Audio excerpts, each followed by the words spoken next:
মৰমৰ বন্ধু বান্ধৱীসকল তোমালোক সকলোকে আমাৰ এই চেনেলটোলৈ পুনৰবাৰ স্বাগতম জনাইছোঁ। ডিএলএডৰ প্ৰি এণ্ট্ৰি টেষ্ট এক্সামৰ চিলেবাছ অনুসৰি তোমালোকৰ পৰীক্ষাৰ বাবে ইম্পৰ্টেণ্ট হৈছে আৰ্ট এণ্ড ইটছ ষ্ট্ৰাকচাৰ, পৃথিৱী আৰু ইয়াৰ গঠন।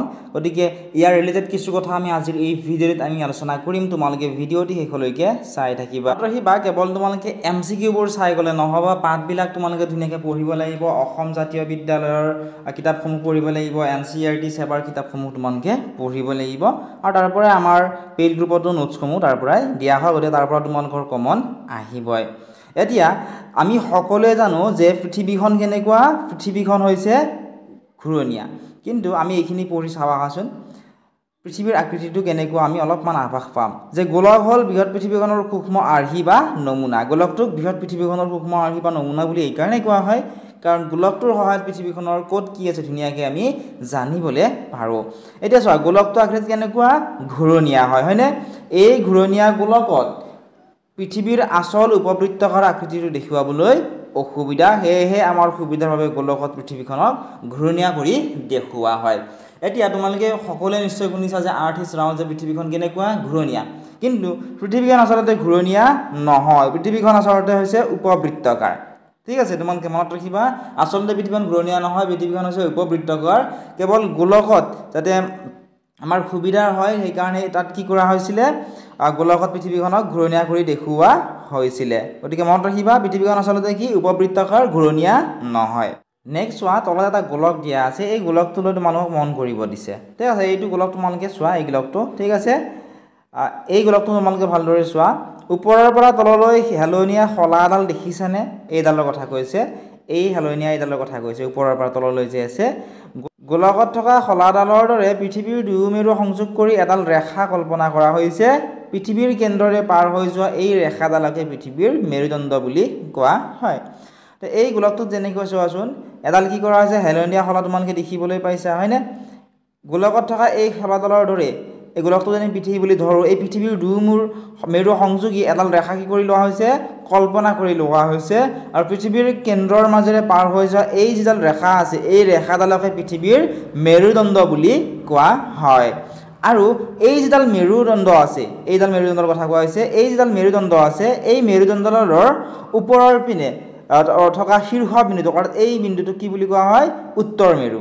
চোৱা, ইয়াতে ধুনীয়াকৈ চিত্ৰত দিয়া আছে, এইটো চিত্ৰত এইখিনি ওপৰৰ ফালে বা যিটো শীৰ্ষ বিন্দু আছে, ওপৰৰ পিনে থকা বিন্দু, এইটো কি বুলি কোৱা হয়, উত্তৰ মেৰু বা সুমেৰু বুলি কোৱা হয়। আৰু তলৰ পিনে যিটো আছে, এইটো দক্ষিণ মেৰু বা কুমেৰু বুলি কোৱা হয়। আৰু মাজতে যিডাল আছে, এই দুয়ো মেৰু সংযোগ কৰি যিডাল ৰেখা কল্পনা কৰা হৈছে, এইডালক কি বুলি কোৱা হয়, এইডালক কোৱা হয় মেৰুদণ্ড বুলি। ঠিক আছে, ইয়াৰ ৰিলেটেড তোমালোকৰ কি কুৱেশ্যন দিয়ে গেৰাণ্টি নাই, তোমালোকৰ কিন্তু কুৱেশ্যন আহিব। ঠিক আছে, গতিকে মেৰুদণ্ড কাক বোলে, উত্তৰ মেৰু কোনটো, দক্ষিণ মেৰু কোনটো, এইখিনি তোমালোকে মনত ৰাখিব লাগিব। ঠিক আছে, তেতিয়াহে তোমালোকৰ পৰীক্ষাত যিকোনো কুৱেশ্যন আহিলে তোমালোকে ধুনীয়াকৈ বনাই লিখিবলৈ পাৰিবা। আশা কৰিছোঁ তোমালোকে এইখিনি বুজি পালা। এতিয়া আমি বিষুৱ ৰেখা কাক বোলে বা বিষুৱ ৰেখা কোনডালক কোৱা হয় আমি জানো আহা। চিত্ৰ 2.5ত থকা গোলকটোলৈ মন কৰাচোন, এইটো হৈছে চিত্ৰ 2.5, এই গোলকটো তোমালোকক চাবলৈ দিছে, এইটো গোলকৰ কথা কৈছে। ঠিক আছে, এই গোলকটো চোৱা, গোলকত পথালিকৈ সোঁ মাজেৰে এডাল ভগ্ন ৰেখা অংকন কৰা হৈছে। চোৱাচোন, এই সোঁ মাজেৰে এডাল কি ৰেখা অংকন কৰা হৈছে, ভগ্ন ৰেখা, হয়নে? ভাগ কৰা ৰেখা এডাল কি কৰিছে, ভাগ কৰিছে। চোৱাচোন, একদম সোঁ মাজেৰে আছে, এই ৰেখাডাল অংকন কৰা হৈছে।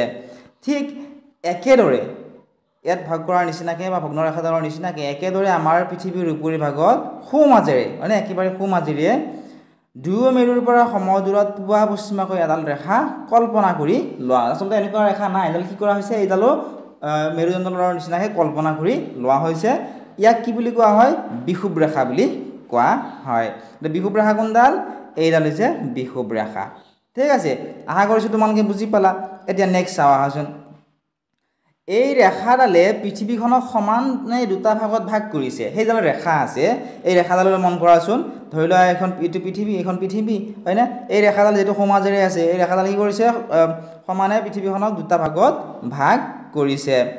ইয়াৰে উত্তৰ অংশ, উত্তৰ ফালে যিটো অংশ আছে, ওপৰৰ ফালে যিটো অংশ আছে, সেইটো অংশ কি বুলি কোৱা হয়, উত্তৰ গোলাৰ্ধ বুলি কোৱা হয়, নৰ্থন হেমিস্ফিয়াৰ। আৰু দক্ষিণৰ ফালে থকা অংশটোক দক্ষিণ গোলাৰ্ধ বুলি কোৱা হয়। গতিকে ইয়াৰ পৰা আমি কি বুজি পালোঁ, ইয়াৰ পৰা বুজি পালোঁ যে বিষুৱ হ'ল পৃথিৱীক সমানে দুভাগ কৰা এডাল কাল্পনিক বৃত্তাকাৰ ৰেখা। এতিয়া চোৱা, এই জাল বিষুৱ ৰেখা আছে এই বিষুৱ ৰেখাৰ ওপৰৰ ফালে যেটো অংশ আছে এইটো কি বুলি কোৱা হয় উত্তৰ গোলাৰ্ধ আৰু তলৰ ফালে থকা অংশটোক দক্ষিণ গোলাৰ্ধ বুলি কোৱা হয় এই বিষুৱ ৰেখা কি কৰিছে সোঁমাজেৰে পৃথিৱীখনক সমানে দুটা ভাগত ভাগ কৰিছে এতিয়া জানো আহা অক্ষৰেখা